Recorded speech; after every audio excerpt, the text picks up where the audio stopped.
তবে মৃত্যুর 4 দিন আগে বৃহস্পতিবার, মনে রাখবেন, রবিউল আউয়াল মাসের 12 তারিখ সোমবার চাষের সময় নবী আমার দুনিয়ার জমিন থেকে বিদায় হয়।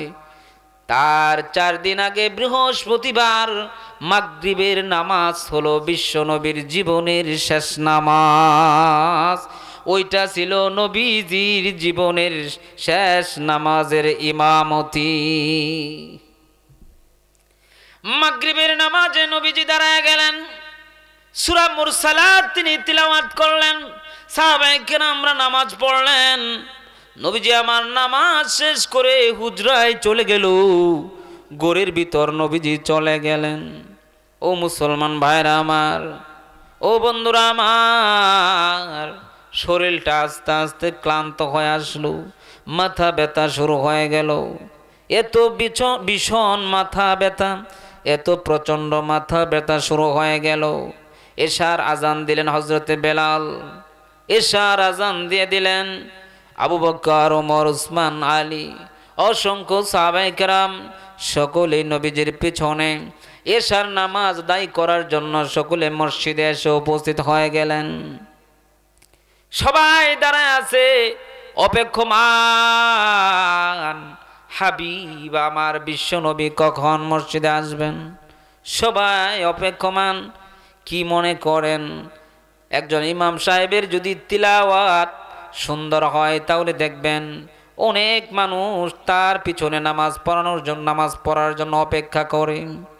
খতিবের যদি জুমার দিনের বয়ান সুন্দর হয় তাহলে দূর দূরান্ত থেকে অনেকেই কিন্তু জুমার দিন সেখানে নামাজ পড়ে কি পড়ে না।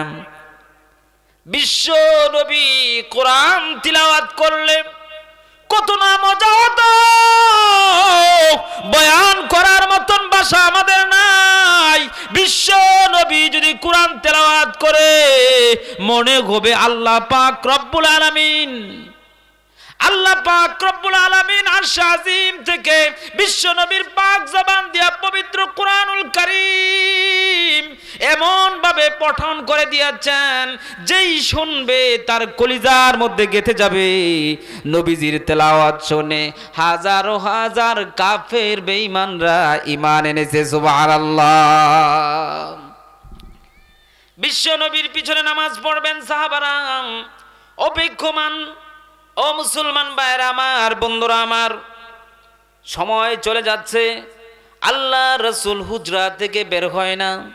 সাহাবারা একে অপরকে বলতে লাগলো, কি ব্যাপার, সময় চলে যাচ্ছে, এখনো বিশ্ব নবী প্যারা নবী রাসূলুল্লাহ সাল্লাল্লাহু আলাইহি ওয়াসাল্লাম এখনো তো মসজিদে ঢুকছেন না। ও মুসলমান ভাইরা আমার, নবীজি আমার আম্মা জান আয়েশা সিদ্দিকা রাদিয়াল্লাহু তাআলা আনহাকে বললেন, আমার যেহেতু শরীরটা একটু খারাপ লাগতেছে, সুতরাং তোমরা আমাকে একটু টেনে দাঁড় করিয়ে দাও। নবীজি দাঁড়ায় গেলেন, জামাতের নামাজের ইমামতি করবেন, কিন্তু বিশ্ব নবী দাঁড়ায় থাকতে পারলেন না। হঠাৎ করে বেহুশ হয়ে তিনি জমিনে পড়ে গেলেন, জমিনে পড়ে গেল, বেহুশ হয়ে গেলেন, অজ্ঞান হয়ে গেলেন, হিতাহিত জ্ঞান হারিয়ে ফেললেন। সাহাবায়ে কেরামরা জানে না ঘরের ভিতরে নবী আমার বেহুশ হয়ে পড়ে আছে। এদিক দিয়ে সাহাবায়ে কেরামরা এদিক সেদিক তাকায়, এখনো কেন নবী মসজিদে আসেন না, এখনো কেন হুজরা খুলে নবী বিশ্ব নবী যে মসজিদে আসেন না। অনেকক্ষণ পর জ্ঞান ফিরেছে। নবীজি আমার প্রথম শব্দটাই উচ্চারণ করেছিলেন, ও আয়েশা, আমার উম্মতেরা এশার নামাজটা তারা আদায় করে নিয়েছিনি। আম্মা আয়েশা বললেন, না না, আপনার পাগল সাহাবারা তারা কেউ নামাজ পড়ে নাই, আপনার জন্য তারা আছে, আপনার জন্য অপেক্ষমান আছে। নবীজি আমার বললেন, তোমরা পানি নিয়ে আসো, আমি গোসল করব, আমি আবার ওযু করব, আমি নামাজে যাব। সুবহানাল্লাহ। মুসলমান ভাইরা আমার, বন্ধুরা আমার,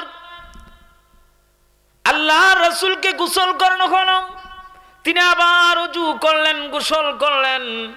গোসল করেন তিনি একটু শক্তি পাচ্ছেন। এমত অবস্থায় তিনি আবার আম্মা জান আয়েশা সিদ্দিকা রাদিয়াল্লাহু তাআলা আনহার শরীরে ভর দেয়া দাঁড়াইলেন। সহিহ বুখারীর হাদিস। দ্বিতীয়বার যখন দাঁড়াইছেন তখনও তিনি আর দাঁড়ায় থাকতে পারলেন না। একটা দুইটা কদম দেওয়া মাত্র আবার তিনি মাথা চক্কর দিয়ে জ্ঞান হারিয়ে আবার তিনি জমিনে পড়ে গেলেন। দ্বিতীয়বার তিনি অজ্ঞান হয়ে পড়ে রইলেন। আবার জ্ঞান ফিরে আসলো। নবীজি জিজ্ঞেস করলেন আমার সাহাবীরা তারা এশার নামাজ আদায় করেছেনি? আম্মা জান আয়েশা বললেন না না, তারা এখনো অপেক্ষা করছে, আপনার পিছনেই তারা নামাজ আদায় করবে। সুবহানাল্লাহ। 3 নাম্বার বার আবার ওযু করলেন। তৃতীয়বার যখন তিনি আবার দাঁড়াইলেন নামাজের ইমামতি করবেন, ও মুসলমান ভাইরা আমার, তৃতীয়বার তিনি নিজেই বলে ফেললেন আমি আর নামাজটা পড়াতে পারবো না। আয়েশার বুঝার বাকি রইল না, আয়েশার বুঝার বাকি রইল না। এটাই নবীর জীবনের শেষ নামাজের ইমামতি হয়ে গেছে মাগরিবের সময়। কিয়ামত পর্যন্ত এই পৃথিবী আর কোনো দিন বিশ্ব নবীর ইমামতির নামাজ দেখবে না। আমার মুসলমান ভাইরা বন্ধুরা আমার, আল্লাহর রাসূল আম্মা জান আয়েশা সিদ্দিকাকে ডাক দিয়ে বললেন আয়েশা রে, তুমি একটু সংবাদটা জানায়া দাও, তোমার বাবা আবু বকরকে জানায়া দাও আজকের এশার নামাজের জামাতের ইমামতিটা আবু বকর করে নাও। সুবহানাল্লাহ। আবু বকরকে বলে দাও, তোমার বাবাকে বলে দাও উনি যেন নামাজের ইমামতি করেন। আমার মুসলমান ভাইরা বন্ধুরা আমার, আম্মা জান আয়েশা সিদ্দিকা রাদিয়াল্লাহু তাআলা বললেন না না ইয়া রাসূলুল্লাহ, এশার নামাজের ইমামতি আমার বাবাকে আমি বলবো না। কেন তুমি বলবে না? তার কারণ হলো আমার বাবার হৃদয়টা খুব নরম, মনটা খুব নরম।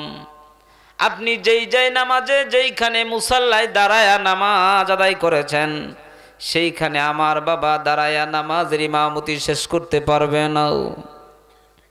আপনি একটু ওমর ইবনুল খাত্তাব রাদিয়াল্লাহু তাআলা আনহুকে বলে দিন উনি যেন নামাজের ইমামতিটা তিনি যেন দায়িত্বটা পালন করেন। নবীজি বলেন একে একে 3 বার বললেন আবু বকরকে বলে দাও আমার পরে আবু বকর যেন নামাজটা পড়ে নেই।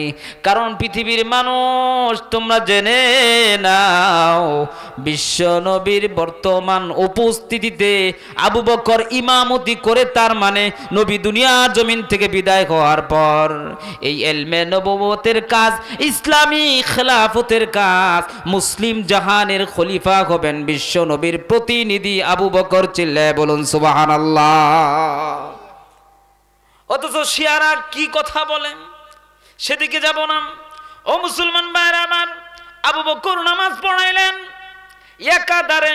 ওই বৃহস্পতিবার থেকে তার নামাজ পড়ানোটা শুরু হয়ে যায়, এশার নামাজ থেকে শুরু হয়ে যায় একেবারে সোমবারে ফজর পর্যন্ত। গুনে দেখবেন 17 ওয়াক্ত। এই 17 ওয়াক্তের নামাজ বিশ্ব নবীজি তিনি নিজে ইমামতি করতে পারেন নাই। এই 17 ওয়াক্তের নামাজ আল্লাহ রাসূল তিনি আদায় করতে পারেন নাই। আদায় করেছিলেন কে বলেন? ইমামতিতে আদায় করতে পারেন নাই, উনি একা একা আদায় করেছেন। আল্লাহ রাসূল একা একা আদায় করেছেন। এই 17 ওয়াক্তের ইমামতি কে করেছে বলেন? আবু বকর। আবু বকর রাদিয়াল্লাহু তাআলা আনহু যদি 17 ওয়াক্তের নামাজের ইমামতি করেন তখন বিশ্বনবী সাল্লাল্লাহু আলাইহি ওয়াসাল্লাম জীবিত এবং তিনি হুজরায় শুয়ে শুয়ে যদি এই দৃশ্য দেখেন তাহলে বলুন রাসূল সাল্লাল্লাহু আলাইহি সাল্লামের ইন্তেকালের পরে আল্লাহর রাসূল সাল্লাল্লাহু আলাইহি সাল্লামের প্রতিনিধি তথা খলিফা কে হবে? আবু বকর না উমর? আবু বকর রাদিয়াল্লাহু তাআলা। কারণ ইমাম মানে কি? নেতা। ইমাম মানে কি? নেতা। শুধু এই নেতা বলতে শুধু নামাজের নেতা নয়। ইমাম নেতা মানে হলো এটা হলো ইমাম ইমামে আসগর ছোট নেতা, আর রাষ্ট্র পরিচালনা যিনি করবেন তিনি হলেন বড় নেতা। কথা বলেন ঠিক কিনা? আমরা ছোট নেতার যখন নিয়োগ দেই, মসজিদের ইমাম সাহেব যখন নিয়োগ দেই, তখন আমরা দেখি এই ইমাম সাহেব সুদ খায় কিনা, এই ইমাম সাহেবের স্ত্রী বেপরদা থাকে কিনা। তখন আমরা দেখি এই ইমাম সাহেবের কি ধরনের দোষ ত্রুটি আছে কি নাই, কি তার গুণাবলী আছে, সব কিছু আমরা হিসাব নিকাশ করি।